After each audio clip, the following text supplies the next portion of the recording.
আসসালামু আলাইকুম রহমতুল্লাহি ওয়া বারাকাতুহু। ইনশাআল্লাহ আজকে আমরা আলোচনা করব জিন জাতির বিস্তারিত ইতিহাস নিয়ে। তাদের হায়াত কতটুকু, তারা কি খায়, কোন জায়গায় থাকে, তাদের দিন কি, ধর্ম কি, নামাজ কি, রোজা কি, নবী কারা, বিস্তারিত। সর্বপ্রথমেই এই জিন জাতির ইতিহাসের আলোচনাকে আমরা 4টি ভাগে বিভক্ত করব। 1 নম্বর ভাগে আলোচনা করব জিন অর্থ কি, জিন কি দ্বারা সৃষ্টি। 2য় নম্বরে কিছু বৈশিষ্ট্য আলোচনা করব। 3য় নম্বরে জিন মোট কয় প্রকার এটা আলোচনা করব। 4র্থ নম্বরে জিনের ধর্ম কি, কোরআন কি, নবী রাসূল কারা এগুলি। 1 নম্বর কথা হলো জিন সম্পর্কে মহান আল্লাহ পাক রব্বুল আলামিন পবিত্র কোরআনে কারিমে অনেকগুলি আয়াত নাজিল করেছেন। আমরা অনেকেই বলে করি যে জিন হয়তো বলতে কোনো কিছু নেই। বিশেষ করে অনেক জ্ঞানী গুণী বাংলাদেশের অনেক শিক্ষিতরা বলে জিন বলতে কোনো কিছুই নেই। কোনো ব্যক্তি যদি এই কথা বলে যে জিন বলতে কোনো কিছু নেই, ওই ব্যক্তির ঈমান চলে যাবে, ওই ব্যক্তির মুসলমান থেকে বাতিল হয়ে যাবে। কারণ পবিত্র কোরআনে কারিমে আল্লাহ পাক রব্বুল আলামিন একাধিক জায়গায় এই জিনের কথা বলেছেন।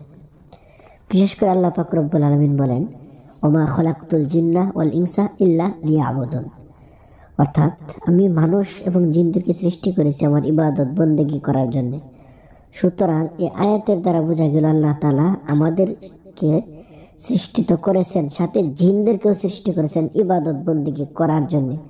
আর আমরা যদি বলি জিন নেই, আল্লাহর কোরআন বলতেছে জিন আছে, আমরা বলি জিন নেই, তাহলে এটা পুরা একটা উল্টা পাল্টা হয়ে যাবে।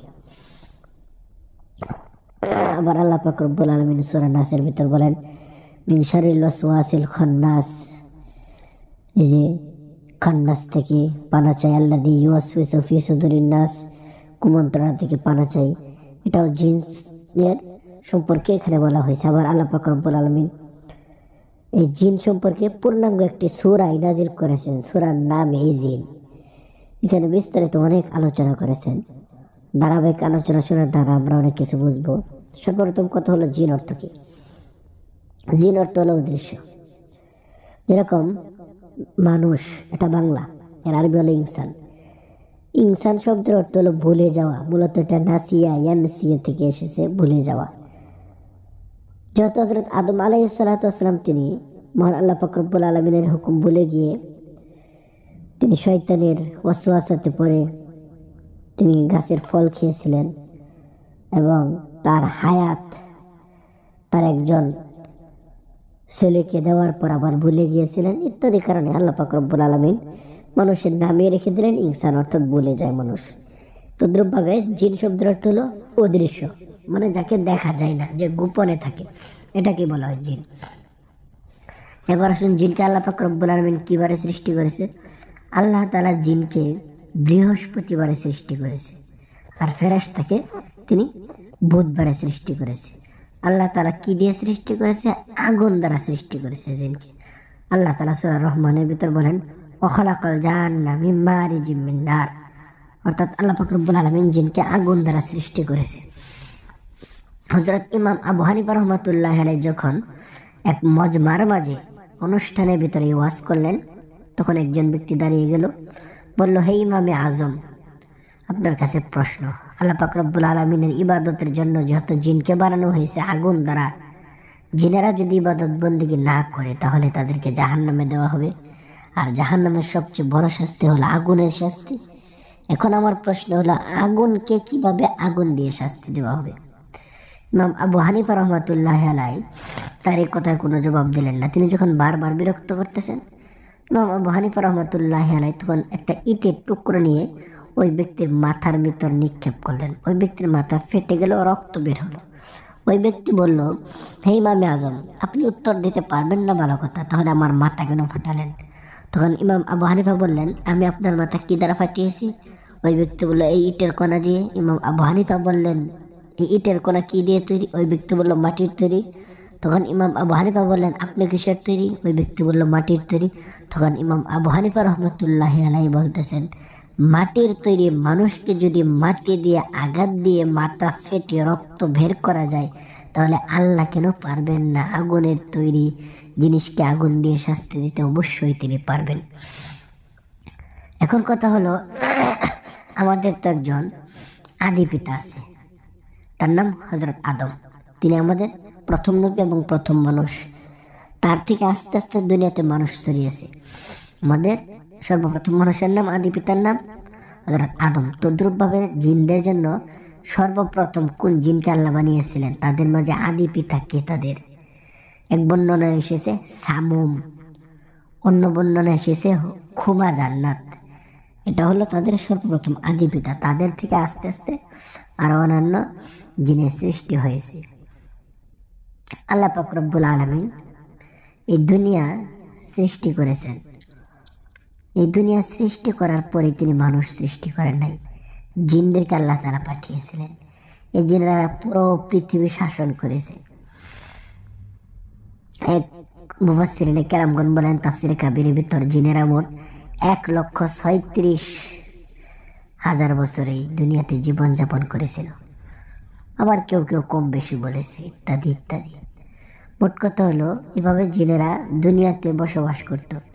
কিন্তু একটা সময় তারা যখন নাফরমানি শুরু করে দিল, তখন আল্লাহ পাক রব্বুল আলামিনের নির্দেশে হযরত জিবরাইল আলাইহিস সালাতু ওয়াস সালাম এই দুনিয়াতে এসে সমস্ত জিনদেরকে তিনি মারতে শুরু করলেন। তার মাঝে অনেক জিনদেরকে মেরে ফেললেন। আবার কোনো কোনো জিন এই লোকালয় দুনিয়া, এই প্রকাশ্য জায়গা ছেড়ে তারা বন জঙ্গল পাহাড় পর্বতে সাগরে ওই জায়গাতে চলে গেল। তাদেরকে আর মারলেন না। তাদের মাঝে একজনকে হযরত জিবরাইল আলাইহিস সালাতু ওয়াস সালামের পছন্দ হলো, তাকে নিয়ে গেলেন আকাশে আল্লাহর কাছে। ওটাই পরবর্তীতে ইবলিস হয়েছে, শয়তান। ওটা ভিন্ন আর একদিন আলোচনা করব। তো আবার আল্লাহ পাক রব্বুল আলামিন যখন এভাবে জিনদেরকে দুনিয়া থেকে, লোকালয় থেকে, প্রকাশ্য থেকে দূর করে দিলেন, তার আরো 2000 বছর পরে মানুষ সৃষ্টি করেছেন। অর্থাৎ মানুষ সৃষ্টির 2000 বছর পূর্বে জিনদের বসবাস ছিল। দ্বিতীয় নম্বর পাঠ, বৈশিষ্ট্য। আল্লাহ পাক রব্বুল আলামিন পবিত্র কোরআন কারীমের ভিতর বলেন, ইন্নাহু ইয়ারাকুম হুয়া ওয়া কাবিলুহু মিন হাইসু লা তারাউনাহুম। জিনেরা অদৃশ্য থাকে। আল্লাহ পাক রব্বুল আলামিন বলেন, জিনেরা তোমাদের কেমন জায়গা থেকে দেখে যেখান থেকে তোমরা দেখতে পারো না। জিনেরা অদৃশ্য থাকে। জিনদের কারো কারো শিং আছে। নবীজি সাল্লাল্লাহু আলাইহি ওয়াসাল্লাম হাদিসের ভিতর বলেন, যখন সূর্য উদিত হওয়ার সময় কোনো ব্যক্তি নামাজ পড়ে, তখন শয়তান গিয়ে সূর্যের এখানে দাঁড়িয়ে থাকে, তখন তার শিংয়ের ভিতর সাজদা করা হয়। এর দ্বারা বোঝা গেল জিনের শিং আছে। জিনের প্রিয় খাবার কি? জিনের প্রিয় খাবার হলো মিষ্টি। এছাড়াও জিনারা অনেক কিছু খায়। জিনারা দেখা যায় যে কয়লা খায়, গোবর খায়, হাড্ডি খায়। একবার নবীজি সাল্লাল্লাহু আলাইহি ওয়াসাল্লাম মসজিদে বসে আছেন, এমন সময় এক সাপ আসলো। সাহাবায়ে কেরাম মারার জন্য উদ্যত হলো, প্রস্তুত হলো। নবীজি না করলেন, না, তাকে মেরো না, আমার পর্যন্ত আসতে দাও। আসার পর নবীজি সাল্লাল্লাহু আলাইহি ওয়াসাল্লামের কানে কানে কি যেন বলে আবার চলে গেল। নবীজি বলল, এটা তোমাদের জিন ভাই। সে বলে গেল, তোমরা যেন কখনো গোবর দিয়ে, হাড্ডি দিয়ে তোমরা কুলুক, ইস্তেঞ্জা, টিস্যুর ব্যবহার না করো, কেননা এগুলি তাদের খাবার। জিনদের হায়াত কতটুকু? জিনদের হায়াত অনেক, 1000 বছর, 1500 বছর, 2000 বছর। জিনেরা অনেক হায়াত পায়। আবার জিনদেরকে খাবার খেতে হয়। আমরা যেরকম 3 বেলা খাবার খাই, জিনদেরও বিভিন্ন খাবার খেতে হয়। তারা খাবার কোত্থেকে খায়? নিজেরা বানায়। নিজেদের ভিতর হোটেল আছে, নিজেরাই রান্না করে, নিজেরাই খায়। জিনের বাড়ি কোথায়? জিনদের বাড়ি বেশ কয়েক ভাগে বিভক্ত। সবচেয়ে বেশিরভাগ জিনের বাড়ি হলো পাহাড় পর্বত, বড় বড় বন জঙ্গল, সাগরের মাঝে, যেখানে মানুষের বসতি নেই, সেই জায়গাতে। আবার কিছু কিছু জিন এই লোকালয়ে মানুষের বড় বড় গাছে থাকে, মানুষের পরিত্যক্ত বাড়ি ঘরে থাকে। এবং নবীজি সাল্লাল্লাহু আলাইহি ওয়াসাল্লাম হাদিসের ভিতর বলেন, যে ব্যক্তি রাত্রিবেলা শোয়ার সময় বিসমিল্লাহ বলে ঘরের দরজা লাগালো না, ওই ঘরে জিন থাকে। এবং জিনেরা মানুষের কেন ক্ষতি করে? জিনেরা যদি মানুষের ক্ষতি করে, অবশ্যই তাদের বিচার হবে। আল্লাহ পাক রব্বুল আলামিন বলেন, রব্বানা আরিনাল লাযাইনা আদাল্লানা মিনাল জিন্নি ওয়াল ইনসি নাজআলহুমা তাহতা আকদামিনা লিয়াকুনা মিনাল আসফালিন। অর্থাৎ এই আয়াতের দ্বারা বোঝা গেল জিনেরও বিচার হবে। আবার আল্লাহ পাক রব্বুল আলামিন বলেন, ওয়ালাকাদ যারানা লি জাহান্নামা কাসীরাম মিনাল জিন্নি ওয়াল ইনসি লাহুম কুলুবুন লা ইয়াফকাহুনা বিহা ওয়া লাহুম আ'য়ুনুন লা ইবসিরুনা বিহা। এই সমস্ত আয়াতের অর্থ অর্থ হলো মনে বোঝা গেল তাদের বিচার হবে। মানুষের ক্ষতি যারা করে, কেউ কেউ মানুষের ক্ষতি করে, মানুষ যখন তাকে ক্ষতি করে ফেলে, তার শরীরের ভিতর পাড়া মারে, তাকে আঘাত করে, তখন। আবার কেউ কেউ মানুষের ক্ষতি করার মাধ্যমে তারা মজা পায়, যার কারণে ক্ষতি করে, দুষ্টামি করে। আমরা যেরকমভাবে একজনকে ব্যঙ্গের চিত্র করলে, একজনকে রাগ তোড়ালে বা ছোটোবেলায় যখন ছোট্ট পোলাপান বের হতো, আমরা দূর থেকে লুকিয়ে সামনে হা করে হুম করে আওয়াজ করে দাঁড়িয়ে যেতাম, সে ভয় পেত, আমরা আনন্দ পেতাম, তারা ভয় করে। তৃতীয় প্রকার জিনের প্রকারভেদ। জিনের বেশ কয়েক প্রকার আছে। এক প্রকার জিন আছে যারা আকাশের উড়ে, বাতাসের সাথে উড়াউড়ি করতে পারে। যেমন হযরত সুলাইমান নবী একদিন দাঁড়িয়ে আছেন, এমন সময় একটি শিশুকে নিয়ে একটি মহিলা আসলেন, বললেন, ইয়া রাসূলুল্লাহ, তাকে নিয়ে আমার অমুক দেশে যেতে হবে, ধরেন শাম দেশে। কবিরাজ বলেছে চিকিৎসার জন্য, এখন সময় কম, দেখে মনে হচ্ছে বাচ্চাটি মারা যাবে। বাতাস যত আপনার হুকুম মানে, আপনি জিনের মাধ্যমে আমার এই বাচ্চাটাকে ওই দেশে পাঠিয়ে দিন। ঠিক ওই দেশেই নবীজি পাঠিয়ে দিলেন। একদল জিন আছে যারা আকাশে উড়ে, বাতাসের সাথে ঘোরাফেরা করতে পারে। আর একদল জিন আছে যারা সাপের রূপ ধারণ করে বা কালো কুকুরের রূপ ধারণ করে। আরেকটি কথা জানার হলো যে জিনেরা সবসময় বিভিন্ন রূপ ধারণ করতে পারে, মানুষ, গরু, ছাগল, হাঁস, মুরগি, সবাই। আরেক প্রকার জিন হলো যেটা মানুষের কাছে থাকে, তার নাম হলো করিন। আল্লাহ পাক রব্বুল আলামিন বলেন, যখন মানুষগুলি কাল কিয়ামতের দিন আল্লাহকে বলবে, আল্লাহ আমার সাথে থাকা এই করিন যিনি আমাকে এই অপকর্মগুলি করিয়েছে, তখন করিন জিন বলবে, ক্বালা করিনুহু রব্বানা মা আতগাইতুহু ওয়ালাকিন কানা ফি দালালিম বাঈদ ক্বালা লা তাখতাসিমু লাদাইয়া ওয়া ক্বাদ কদ্দামতু ইলাইকুম বিল ওয়াঈদ। করিন জিন বলবে, না আল্লাহ আমি করাইনি, সেই করেছে। আল্লাহ তাআলা বলবে, তোমরা আমার সামনে এরকম করো না। আরেক প্রকার জিন হলো যারা জমিনে বিচরণ করে, বিভিন্ন রূপ ধারণ করে। আরেক প্রকার জিন হলো ইফরিত। আল্লাহ পাক রব্বুল আলামিন বলেন, ক্বালা ইফরিতুম মিনাল জিন্নি আনা আতিকা বিহি ক্বাবলা আন তাকুমা মিন মাকামিক। এবং এই ইফরিত জিন হলো সবচেয়ে বড় শক্তিশালী। ইফরিত জিনের মাধ্যমে নবীজি সুলাইমান নবী তিনি কাবা শরীফের কাজ করিয়েছিলেন। ইফরিত জিনে অনেক শক্তি থাকে। আরেকটি জিনের নাম হলো খিনজাব। এটার কাজ হলো ওয়াসওয়াসা, মানুষকে ওয়াসওয়াসা দেয়। সে মানুষের ভিতরে ঢোকার পর একবারে মানুষের পুরা নিয়ন্ত্রণকে নিজের হাতে নিয়ে নেয়, কন্ট্রোলকে। এটা হলো খিনজাব। আরেকটা হলো মারেত বা মারাত। এটা আকাশের খবর আনতে চাই। আল্লাহ পাক রব্বুল আলামিন পবিত্র কোরআনে কারীমের ভিতর বলেন, ওয়া আন্না লামাসনাস সামাআ ফাওয়াজাদনাহা মুলিয়াত হারাসান শাদীদা ওয়া শুহবা। তারা এক সময় আকাশে যেহেতু খবর আনার জন্য পরে আর আনতে পারে না। এবং জিনদের আরো প্রকার হলো ভূত, পরী, দৈত্য, দানব, দেও। এগুলি যা আছে, ভূত বলতে কিচ্ছু নেই, এগুলো সব জিনের প্রকার। জিনেরাই বিভিন্ন রূপ ধারণ করে, আমরা বলি ভূত, পেতনি, দানব, দেও, দৈত্য। মূলত এগুলি কোনো প্রকার না, এগুলি সব জিন। এবার হলো চতুর্থ প্রকার, তাদের ধর্ম। আমাদের ধর্ম একই, ইসলাম ধর্ম। কেউ কেউ কাফের, মুশরিক, হিন্দু, অন্যান্য ধর্মের আছে, তাদের বিচার হবে। আল্লাহ পাক রব্বুল আলামিন পবিত্র কোরআনে কারীমের ভিতর বলেন, ওয়া আন্না মিন্না সালিহুনা ওয়া মিন্না দুনা যালিক। জিনেরা বলে আমাদের মাঝে কতজন আছে মুসলমান, আবার কতজন আছে বিভিন্ন ধর্মের। নবীজি সাল্লাল্লাহু আলাইহি সাল্লাম একদিন মসজিদে নববীতে পবিত্র কোরআনে কারীম তেলাওয়াত করতেছে ফজরের নামাজে।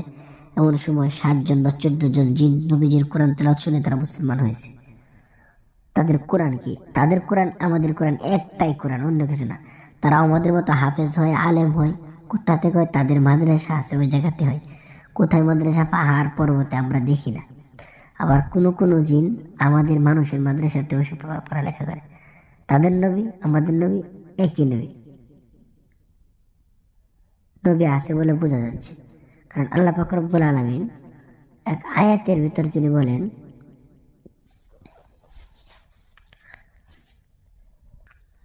ইয়া মাশারাল জিন্নি ওয়াল ইনসি আলাম ইয়াতিকুম রাসূলুম মিনকুম ইয়াকুসসুনা আলাইকুম আয়াতি ওয়া ইউনযিরুনাকুম লিকা ইয়াউমিকুম হাযা। বলা হবে, তোমাদের মাঝে কি কোনো নবী রাসূল পাঠাইনি আমি, তাহলে কেন তোমরা ঠিক হলে না বা এই কাজ কেন করলে না? তাদের এই সমস্ত প্রশ্ন করা হবে। তারাও জান্নাতে যাবে এবং জাহান্নামে যাবে। কিয়ামতের দিন আমরা তাদেরকে দেখতে পারবো, তারা আমাদেরকে দেখতে পারবে না। এবং ৫ম নম্বর উপদেশ হলো জিনের কুমন্ত্রণা থেকে বাঁচার কিছু উপায় আছে। যেমন আয়াতুল কুরসি পাঠ করলে, এক রাতের ঘটনা, নবীজি সাল্লাল্লাহু আলাইহি ওয়াসাল্লাম বাইতুল মাল পাহারা দেওয়ার জন্য আবু বকরকে রাখলেন। তিনি দেখলেন এক ব্যক্তি সে রাত্রে নিয়ে যাচ্ছে খেজুর, ধরতে পারলেন না, আবার নিয়ে যাচ্ছে, ধরতে পারলেন না। তৃতীয় দিন ধরার পরে শিক্ষা দিল এগুলি। নবীজি আবার বলেছেন, তোমরা গভীর রাত্রে বের হয় না, এমন কিছু প্রাণী ছেড়ে দেওয়া হয় যা তোমরা দেখনি। আবার আজানের সময় কুকুর ডাকে, কারণ জিন দেখতে পায়, তারা দৌড়াদৌড়ি করে। জিন সম্পর্কে কয়েকটি আয়াত এখন পাঠ করা হচ্ছে। যেমন আল্লাহ পাক রব্বুল আলামিন বলেন, ইয়া বানি আদমা লা ইয়াফতিনান্নাকুমুশ শাইতান কামা আখরাজাকুম আবাওয়াইকুম মিনাল জান্নাতি ইয়ানজিউ আনহুমা। অর্থ, হে আদম সন্তান, শয়তান যেন তোমাদেরকে কিছুতেই ফিতনায় ফেলতে না পারে, যেমনভাবে তোমাদের পিতা মাতাকে জান্নাত থেকে বের করে দিয়েছে। এ আয়াত দ্বারা বোঝা যাচ্ছে শয়তান আমাদের পিছনে ২৪ ঘন্টায় লেগে থাকে। আবার অন্য আর এক আয়াতের ভিতর আছে, ওয়া খালাকাল জান্নাহ মিন মারিজিম মিন নার ফাবিআইয়ি আলাই রাব্বিকুমা তুকাযযিবান। অর্থাৎ জিনকে সৃষ্টি করেছে দোয়াহীন আগুন দ্বারা। অতএব হে মানুষ, হে জিন, তোমরা তোমাদের প্রতিপালকের কোন নিয়ামতটাকে স্বীকার করবে? আরেকটা আয়াত হলো, ইয়া মাশারাল জিন্নি ওয়াল ইনসি আলাম ইয়াতিকুম রাসূলুম মিনকুম ইয়াকুসসুনা আলাইকুম আয়াতি ওয়া ইউনযিরুনাকুম লিকাআ ইয়াউমিকুম হাযা। আল্লাহ পাক রব্বুল আলামিন বলবেন, হে জিন, হে মানুষ, তোমাদের কাছে কি কোনো নবী রাসূল যায়নি? তাহলে তোমরা কেন ভালো কাজ করলে না? জিন সম্পর্কে আরো আয়াত হলো, ইন্না যায়্যানা সামা দুনিয়া বিজিনাতিল কাওয়াকিব ওয়া হিফযাম মিন কুল্লি শাইতানিন মারিদ। আমি নিকটবর্তী আসমানকে তারা দ্বারা সজ্জিত করেছি আর প্রত্যেক বিদ্রোহী শয়তান থেকে সুরক্ষার ব্যবস্থা করেছি। লা ইয়াসমাউনা ইলাল মালাইল আলা ওয়া ইউকযাফুনা মিন কুল্লি জানিব। যার ফলে তারা উচ্চতর জগতে কিছু শুনতে পারে না, চতুর্দিক থেকে তাদের প্রতি নিক্ষেপ করা হয় আগুনের কুণ্ডলী। দুহুরা ওয়া লাহুম আযাবু ওয়াসিফ। তাদেরকে তাড়ানোর জন্য তাদের জন্য আছে বিরামহীন শাস্তি। এগুলি সূরা আস-সাফফাতের মাঝে কিছু আয়াত আছে, দেখতে পারবো। সূরা আস-সাফফাত। আবার আল্লাহ পাক রব্বুল আলামিন বলেন, সূরা কফের মাঝে আছে, ক্বালা কারিনুহু রাব্বানা মা আতগাইতুহু ওয়ালাকিন কানা ফি দালালিন বাঈদ। আবার আল্লাহ পাক রব্বুল আলামিন বলেন, যে ব্যক্তি নামাজ রোজা করে না তার সাথে আল্লাহ তাআলা ওই করিন জিনটাকে ফিট করে দেন। ওমা ইয়াশু আন যিকরির রহমানি নুকাইয়িদ লাহু শাইতানান ফাহুয়া লাহু করিন। যে দয়াময়ের স্মরণ থেকে গাফেল হয়ে যায়, তার সাথে আল্লাহ তাআলা করিন নামক একটা জিনকে ফিট করে দেন। আর আল্লাহ পাক রব্বুল আলামিন বলেন, ইয়া মাশারাল জিন্নি ওয়াল ইনসি ইন ইসতাতাতুম আন তানফুযু মিন আকতারিস সামাওয়াতি ওয়াল আরদি ফানফুযু লা তানফুযুনা ইল্লা বিসুলতান, ইত্যাদি ইত্যাদি। আল্লাহ পাক রব্বুল আলামিন সূরা জিনের শুরুতে বলেন, কুল উহিয়া ইলাইয়া আন্নাহু ইসতামা নাফারুম মিনাল জিন্নি।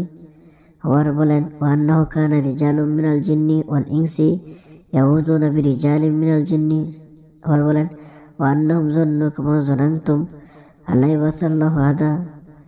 আবার আল্লাহ পাক রব্বুল আলামিন বলেন, ওয়া আন্না কুন্না নাকউদু মিনহা মাকআদা লিস-সাম ওয়া মান ইয়াসতামি'ল আনা ফামান লাম ইয়াজিদ লাহু শিহাবার রাসাদা, ইত্যাদি ইত্যাদি। এই সম্পর্কে অনেকগুলি আয়াত আল্লাহ পাক রব্বুল আলামিন